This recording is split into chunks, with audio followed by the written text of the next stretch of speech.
How's everyone doing? And welcome on in. I am the Gingerbeerdman here with the Dead by the Daylight update. Pretty much the patch notes update. You might as well just say that. We're going to get right into it. I'm not going to dilly-dally around. I'm going to just start talking about all the patches and all the good stuff that's here and whatever happened and what they said was going to happen, but never...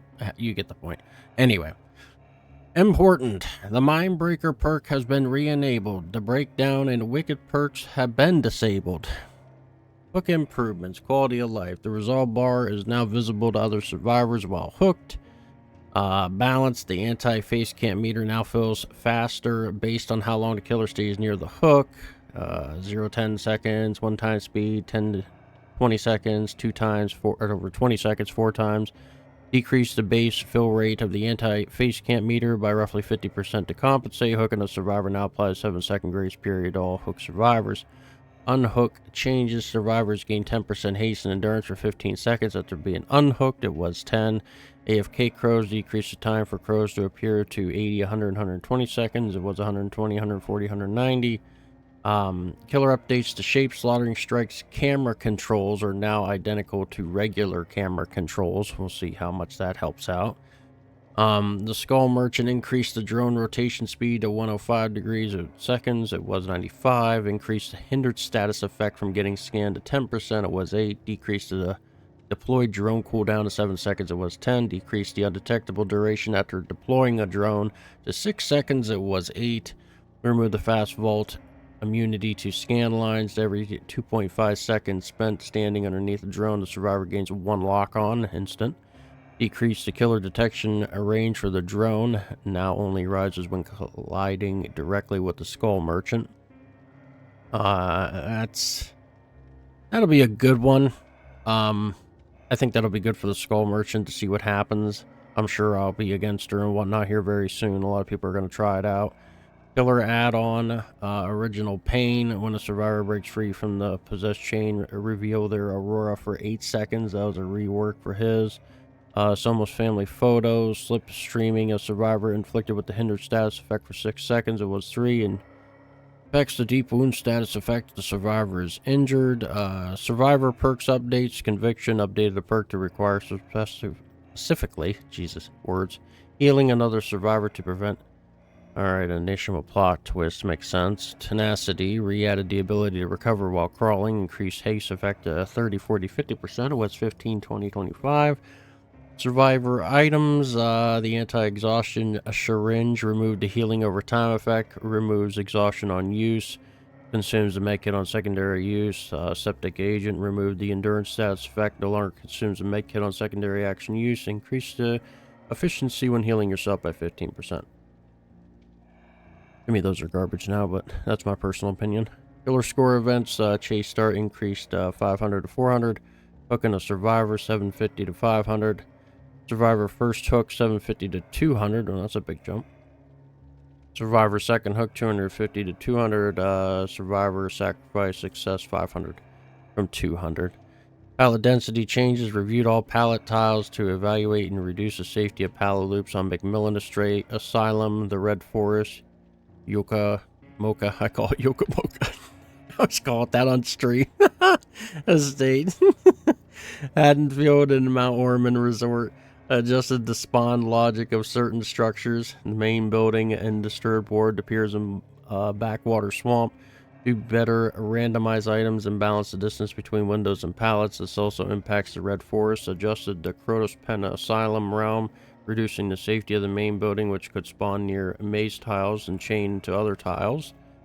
The underground complex, adjusted the underground complex map to improve opportunities for player navigation and to make sure that at least one door is open on all sides of the large rooms, and the map's rift room where new access to the generator was added. Auto Haven Wreckers realm, adjusted the help mitigate an overall feeling of excessive darkness. They pretty much just turned it greener. Yeah. So they reworked all the lighting and adjusted the hue of the realm to improve visual clarity. I don't know if that was really needed, but to each their own. I'd rather have had it how it was and look like slime now, but it is what it is. Sped up the login into the game. PC players log in automatically when opening the game unless there is a connection issue. New videos play only one time, removing the need to watch them or click to skip. Players can watch the video whenever they want using the new main menu footer button for it. Last loading screen was removed. Photosensitivity notice screen is used for loading, so it auto closes the game, has loaded the needed assets with a minimum skippable time to 5 seconds. Credit access was moved to the general tabs on the settings. The settings menu was updated. Options are grouped under tabs and subtabs. Values range selectors were replaced by the sliding widget to improve usability for PC and controller users. Scratch marks colors can be customized now. It's a beta setting. In the beta setting, I should say, players can choose among the colors that they have so far if you'd like to see different color scratch marks. Match details were separated from the settings. Players can use the tab key on PC or view select button on controllers to open the match details. The UI, a new icon has been created to replace the player's stats submenu icon. So that's the major stuff. Like, that's mostly what they've been working on this whole entire time. Yeah. These are all bug fixes. There's a lot of bug fixes that I'm not going to read them all. I will have it down below if you'd like to go through and read them all, though it is going to take a lot of time for me to actually go through and read every single one of these. But they're all bugs with every environment, character, perks, just a lot of collision issues and certain stuff that would happen if you got hit. One of the things that I am interested in the most, and I haven't seen it and at all still, is where it lags at the gates. If you're a killer, you know what I'm talking about. When you go up on a gate and it feels like it's lagging, but you back up, it goes away. If you go to the gate, it lags. You go back, it goes away. That is a problem. It has been happening for months, and they've never fixed it yet, and I don't think they fixed it now either. I don't know how that's not been fixed. But yeah, I don't see it anywhere. You think it'd be an environment and maps? Yeah, I don't see it. Yeah. So anyway, hook improvements reverted the detection range on the anti-face camp zone to 16 meters. It was 20. Tunnel reduction update reverted everything from unhooking protections, unique hook bonuses, all that. Reverted all the babysitter perk or the babysitter update, the borrowed time for the chase and off the record update. It all got reverted back to what it is right now, literally in the game. Slugging reduction update reverted the slugging changes. The Cinnabite reverted the chains that prevented the Cinnabite from binding chains that survivors with endurance. The Auto Haven Wrecker's Realm adjusted the hue. We already talked about that. And a couple more random bug fixes. So I don't see... Let me roll through this again here. Characters. No. Oh, here we are. Yeah. Fix an issue where the Death Slinger's harpoon break free meter went up too quickly when reeling near the corner. So his other problem isn't fixed. The wiggle thing. Jeez. That sucks. That's not. Still no fix to Death Slinger's broken aim animation. Exactly.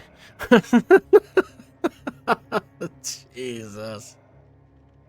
So he still has issues. What were they doing? What'd they do this whole time then? Just these bugs? Oh man. Well, it is what it is. So there really isn't too much changes with this update. Like, at all. It's crows unhooking, the skull merchant, the shape, you know, a couple balances to the fucking, what's this, the, anti-face camp? That's it? That's what you've been doing? That's crazy. It's all that time and delaying a whole chapter just for that little bit that you could have just updated in between the chapter release. That's crazy. Yeah. I don't know. You guys have to let me know how you feel about it all. I'd love to hear everyone's opinion on this. I think it's crazy to me, but I could see all these bug fixes, you know, it all needs fixed, sure, but like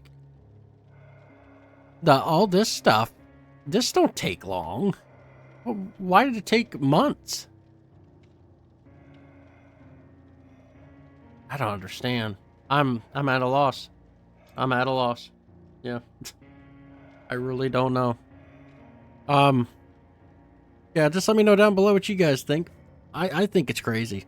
I don't think it. You could have just updated this in between the chapter release and everything and just kept going. If you were never going to change anything but one little thing, then yeah, you might as well just release the new chapter then.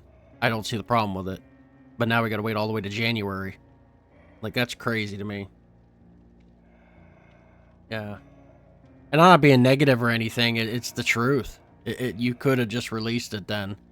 Because you're still going to have to fix whatever's broke on the release date of that chapter anyway.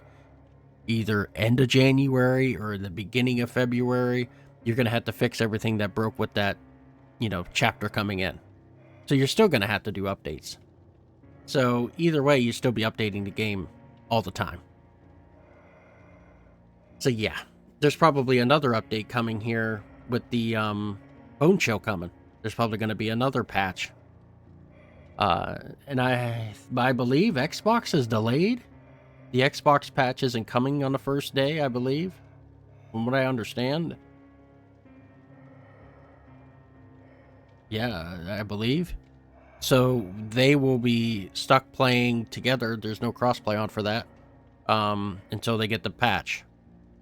So first it was the Nintendo that was having the issue getting the patches that first day. Now it's the Xbox that's having the issues getting it the first day. Oh, brother. Oh, brother, you guys. But if you're not subscribed, please subscribe. I greatly appreciate it. Hit the bell, like, all that good jazz. I play Dead by Daylight in the mornings. Monday through Friday normally. And I put the Dead by Daylight updates on the Tuesdays if there's something good and juicy to talk about. And I play a little bit of single-player horror games if you're into watching jump scare horror stuff. So, yeah. I will see you all in the morning. You have a good rest of your day. And hopefully you find some excitement out of a little bit of this. And let me know down below what you feel about it all. And I will try to reply to most of them. So, I'm out of here. Take care. Don't do anything I wouldn't do.